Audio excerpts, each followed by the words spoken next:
hello, and good evening. Good evening on Tuesday, the 31st, last day of March. Can you believe it? 1/3, 1/4, 3 months, one 1/4 of 2026 is gone by. Where did it go? My. Well, I'm glad some of you chose to stop by, see what's going on tonight, and got a little baby Blue out tonight. Well, let's see what she sounds like.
At Calvary. That's a good old hymn book song. That is a track from an album that Linda and I recorded many years ago. Long time, probably back in the 90s maybe. We did a song album called, what was it? Anyway, it's all hymn book songs, and we did that. Well, I'm glad you're here today. Kind of got a wrinkled shirt.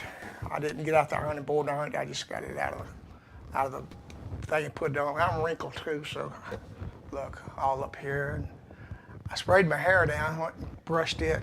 I washed it last night with soap instead of shampoo. I was in a hurry, and I was washing my face and had my face down. I just lathered up my hair with bath soap because I was in a hurry to get out of the shower and get into bed.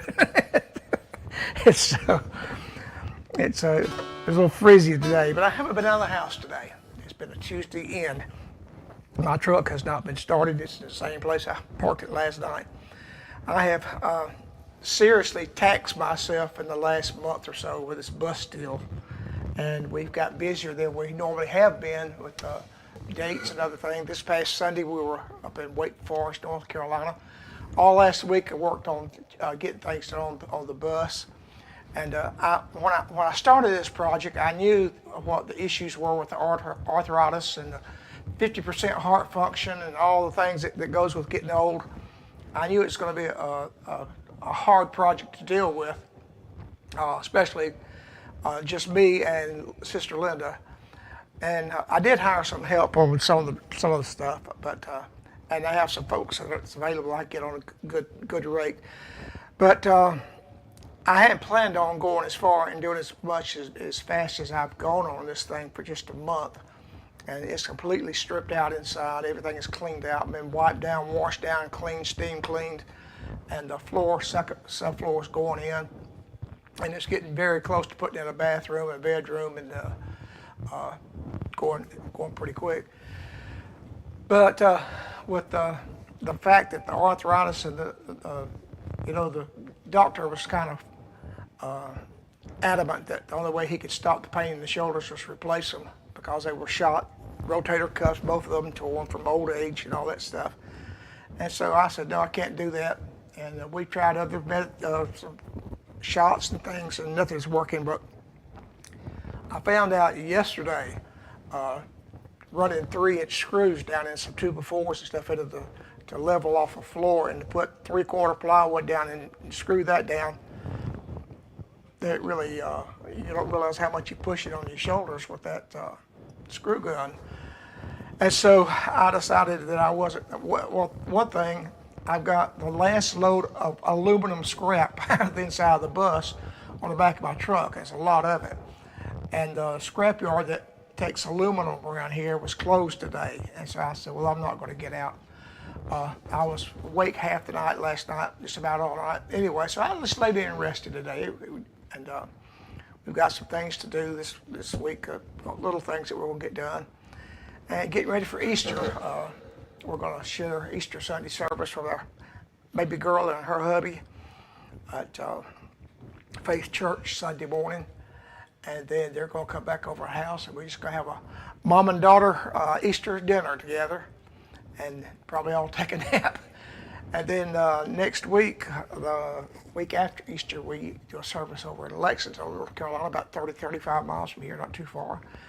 And then we come back after that, the 19th, we'll be back in Georgia, in Dallas, Georgia, down back at Church at the Well, there on Macklin Road in Dallas then. So all you Georgia folks, listen up. We're going to come home. I say home, this is home now, but we're going to come back to Georgia and see some folks and do some things. So anyway, well, let's play a good one right here.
I've come too far to look back now.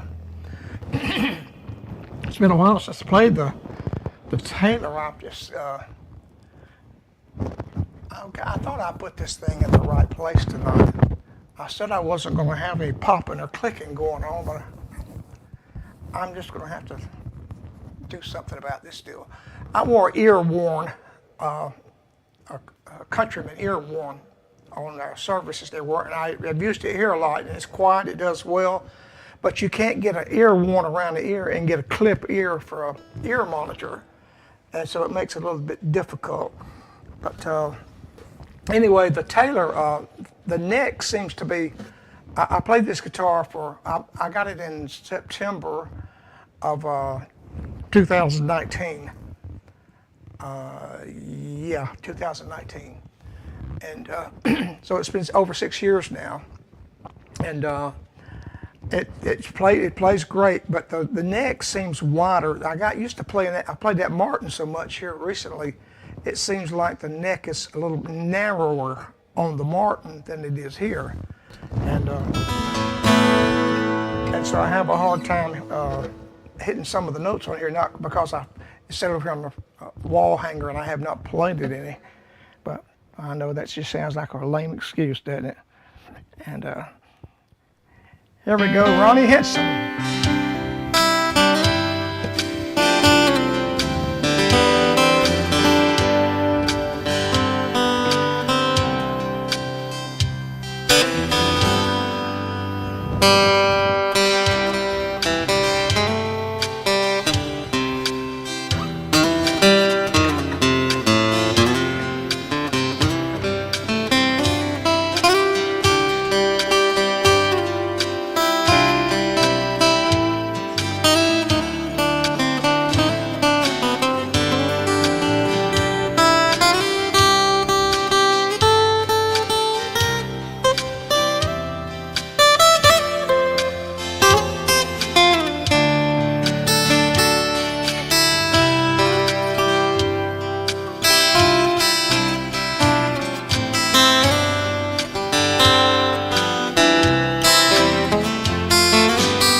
wasn't for the lighthouse. Ronnie Henson. I think I might have told you this a couple of weeks ago. I just thought about it while I was playing the song, and I talked. Big Mo called me today. They're on their spring tour out west. They go up at Illinois and out in Missouri and Iowa, out through there for about a month, and they just kicked it off this week. Yesterday, I guess it was, or Sunday. And Big Mo called me today, and they just talk like we always do. And about 3 or 4 weeks ago, Mo and I were talking about something, and Ronnie Henson called Mo. Ronnie and Mo write a lot together. Sometimes Ronnie will come down to Alabama where Mo lives and spend 2 or 3 days, and they write a bunch of new songs. In fact, Big Mo is fixing to do a brand new album with all new songs that he's written this year already. He's been hot with a pencil. Him and Lord have been putting some things together. But anyway, he just patches Ronnie Henson in on our conversation. And Ronnie Henson said, "Hello, Charlie." I said, "Mo, who is that?" Which I knew who it was. I said, "Isn't that guy that has tried to write some songs sometime, or used to have a little part-time weekend group and thought he could sing songs about the river or the ocean or something like that?" And Ronnie said, "Well, to be quite truthful, I wrote the rattlesnake story for Wendy Bagwell." That hit me as funny. I thought, well, the world needs to know that Ronnie Henson wrote the rattlesnake story. I get to talk to Ronnie. We get a 3-way conversation every now and then. Ronnie's out there. Ronnie's a little bit older than I am. I think he's older than I am, maybe a year or so.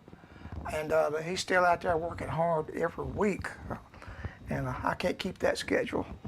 Let me make noise with the mic and wheel around here.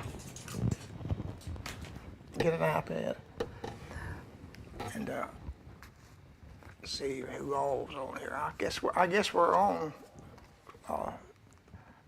Baser Book today. I haven't. Well, last week I did a little kind of a little pre-thing, roll in just to see what was going on. Yeah, I saw the red lights on there. When you go to your page, up around your picture there, at the bottom, your profile picture, whatever it is, it circles red, says you're alive. Alive. Yeah, well, I'm alive. Thank God for that. Ray Snyder, good evening to you, sir. Good to see you. Hope you and Mary are doing well. Paul Duncan, and 6 others are watching you. Well, that's more than that, I think. And these are people that are commenting. There's a lot more watch than what comment. Thank God for that. Paul Duncan, Jim Lowe, hey, buddy. Yeah, we back on. We took a couple of weeks off, and every other week. I thought about going every other week during the summertime when people are so busy. They don't get dark till 9 o'clock. People are not in the house or not online. Of course, they catch it later, but I could record it and put it on as far as that goes. But I've thought about going every other week. But Jake Sanders, I heard your song about getting old the other day. I got a kick out of that, buddy. About getting old. You nailed that one. You need to copyright that one and publish it. All about getting old. Ray Rothwell, how you doing, buddy? I know you're a year or two older than me. Not much, but you retired too early. You've been retired, what, 20 years now? 15, 20 years, something like that? And my goodness. Pastor David Gibson, sure was. It was worth my trip to Dollywood the other day to see you, Brother David. And we love you folks, and always just look forward to seeing you. I've got other things going on. The Barnabas, we don't get the Barnabas ministries things too much because some other commitments, but I would like to make the annual meeting in Barberville, but with everything that's going on, just not going to be able to crowd that one in there. And I guess that's a good thing, getting old, but it's always good to see you, Pastor Dave. You and your sweet bride. And well, I appreciate that kind word. Still sounding good. Yeah. Well, I'm still sounding. I don't know about I thought one day when my picking, as I get older and the fingers, arthritis just taking their toll and everything, if I keep missing notes and I used to be a session musician. I've recorded hundreds and hundreds and hundreds and hundreds of tracks for people all over the country, and played all the music, the keyboards, the bass, the drums, the guitar, rhythm guitar, lead guitar, everything. Did the whole tracks. I've done whole album sessions. And even when I was a teenager, back in my 16, 17, 18 years old, I thought when I had driver's license and could get to the studio, I was doing local recording in Atlanta, Perfection Sound, Little David Young, Songs of Sharon. There was a guy named Larry Taylor that did a lot. He was a piano player. He did a lot of stuff. And I worked tons of sessions for those people. I played guitar sessions all through my teen years, and then, of course, when Beatenbo played, I started playing when I was 1957. I was 10 years old when I started learning.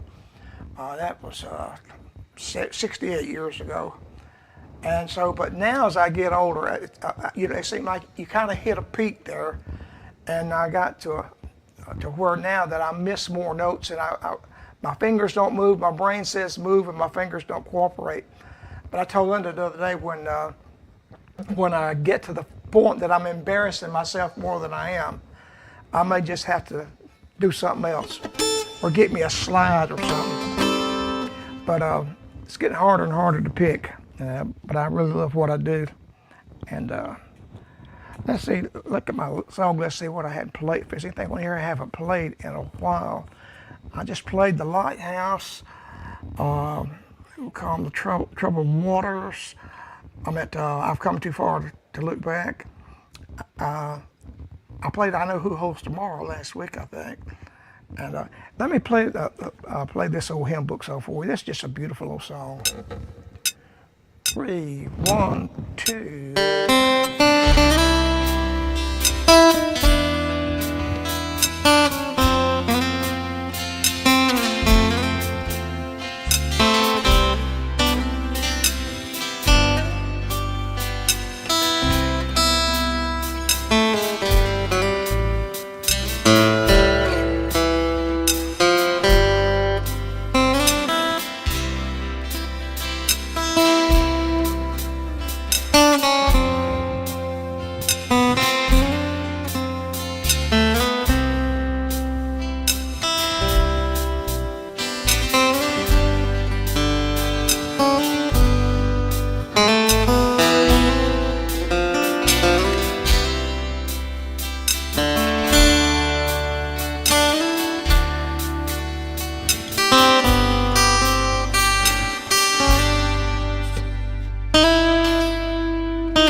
come to the garden alone. Great song, great song, good hymn book song.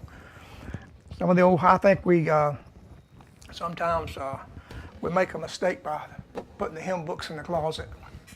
There are a lot of great songs that was inspired by God that need to be sang and ministered to people. Nothing wrong with choruses and praise songs and that type of music, but the hymn book doesn't need to be forgotten. Maybe I'm old school. I guess I am because I'm an old guy.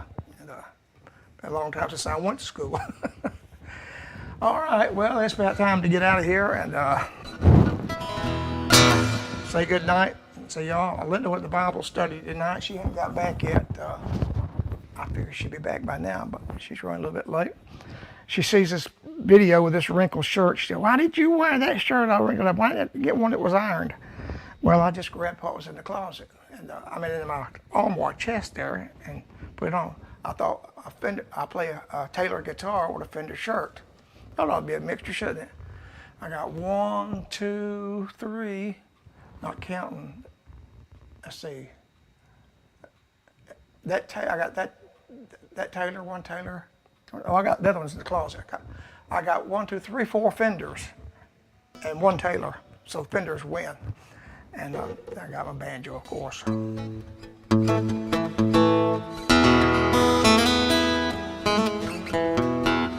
Well, this does feel thick, what it used to. I always said this, I would never get rid of this guitar. Also, Becky Isaac's husband, John Bowman, had a 614 like this on sale on Marketplace today for $2,500. This guitar is $4,000 new today, and Lord gave it to me. He put it in my hands in a real good way, made provision and everything. So I'm blessed. Well, I'll play another song that I haven't played, and it's been 3 or 4 weeks maybe since I played it. And let me change pages here and see if I can find it on here. And because it's a song that everybody likes and I love to play it. And we'll end off and say, through everything that you go through, God is still God. He's still God.